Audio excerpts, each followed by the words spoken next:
कर्तव्य आणि जबाबदाऱ्या ह्या ओझं न समजता हसतमुखाने पार पाडायच्या असतात. मग त्यासाठी व्यक्ती देखील फ्रेश हवी.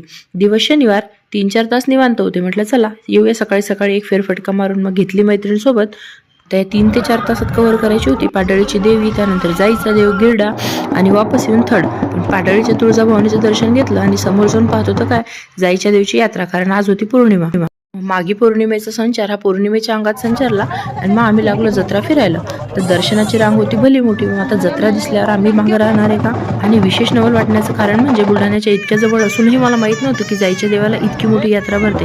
मग काय, लेकरू घरी ठेवून गेलेलो होतो. घरी आल्यानंतर तुफान तर शांत राहायलाच हवं होतं. मग त्याच्यासाठी घेतले चांगले खेळणे. मग आम्ही घेतला प्रसादाचा आनंद आणि महत्त्वाचं म्हणजे प्रसाद. डाळ्या रेवड्याचा प्रसाद हा कुठल्याही यात्रेला घेणं म्हणजे हे शास्त्रच. आणि त्याच्यानंतर भेटली आमची आवडती गोष्ट. मग आम्ही केली मनसोक्त शॉपिंग. आणि आजच्या छोट्याशा ब्लॉगमध्ये एवढंच. Bye bye.